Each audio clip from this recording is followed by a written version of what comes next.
ہے قاسم ابن حسن، ہے قاسم ابن حسن، ہے قاسم ابن حسن،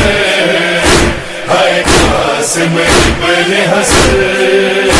پردیس میں آ کر اجڑے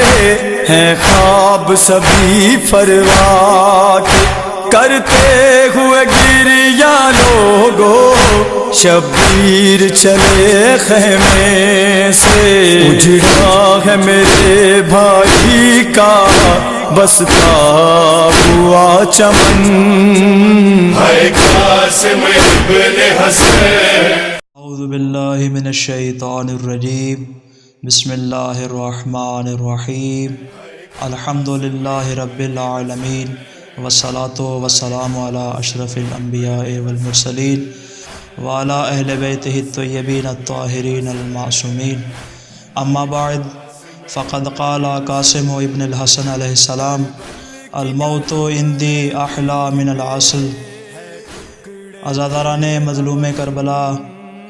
ایام شہادت انصار حسین و اصحاب حسین، شب عاشور جب آقا حسین علیہ السلام نے اپنے تمام احباب و انصار کو جمع کیا اور جمع کر کے ان کو خطاب کر رہے تھے، تو آقا حسین نے ایک جملہ کہا ہے میرے اصحاب و انصار، اپنے اونٹوں کو تیار کرو اور اس مقام سے دور نکل جاؤ،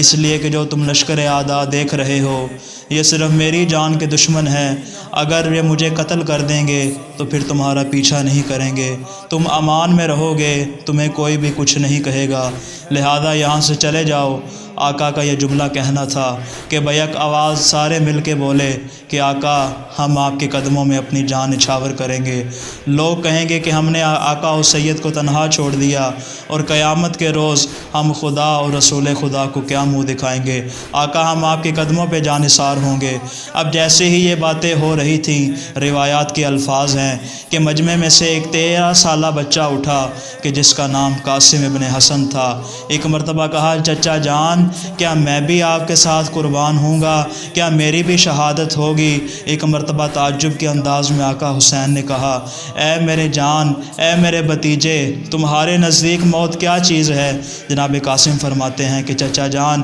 الموت عندی احلی من العسل، میرے نزدیک موت شہد سے بھی میٹھی ہے۔ زندہ دلیری دیکھیے قاسم کی، اور کس قدر بہادر تھے جناب قاسم کہ 13 سال کی عمر میں اپنے بابا حسن کی طرح کلام کر رہے تھے۔ بس عزادارو عاشور کا روز آیا، جناب قاسم پریشان بیٹھے تھے، معلوم نہیں تھا کہ میں کس طرح میدان میں جاؤں، بار بار چچا کے پاس جاتے تھے مگر اجازت نہیں ملتی تھی۔ ایک مرتبہ جب بازو پہ بندھا ہوا تعویذ یاد آیا، آئے آقا حسین کے پاس، وہ تعویذ دکھایا، نہ جانے اس تعویذ میں کیا لکھا تھا کہ آقا حسین رونے لگ گئے۔ ایک مرتبہ خاک پہ لیٹے، اپنے قاسم کو گلے سے لگایا، کہا تم میرے بھائی حسن کی نشانی ہو، ارے قاسم تم بھی مجھے تنہا چھوڑے جاتے ہو۔ جناب قاسم نے اپنے چچا کے ہاتھوں اور پاؤں پہ بوسہ دیا۔ آقا حسین نے قاسم کو جانے کی اجازت دے دی۔ اب میدان میں آتے ہیں قاسم، اور کیسی جنگ لڑتے ہیں کہ صرف اپنی جنگ نہیں بلکہ اپنے بابا حسن کی طرف سے بھی جنگ لڑتے ہیں،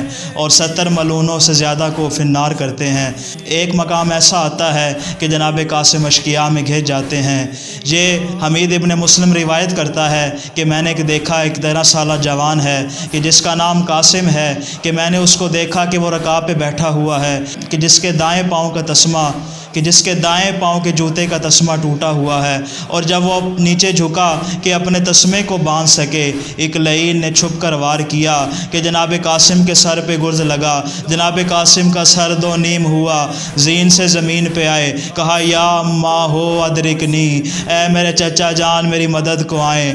مولا حسین میدان کی طرف آتے ہیں، جناب قاسم کے لاشے پہ پہنچتے ہیں، جناب قاسم کا سر اپنی گود میں رکھا ہے، کہا میرے بھیا حسن کی نشانی، آج تیرا چچا تنہا ہو گیا، تو اپنے چچا کو اکیلا چھوڑ کے جا رہا ہے، اب اس غربت کے عالم میں حسین کیا کرے گا؟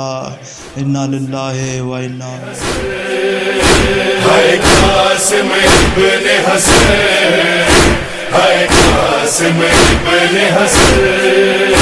پردیس میں آ کر اجڑے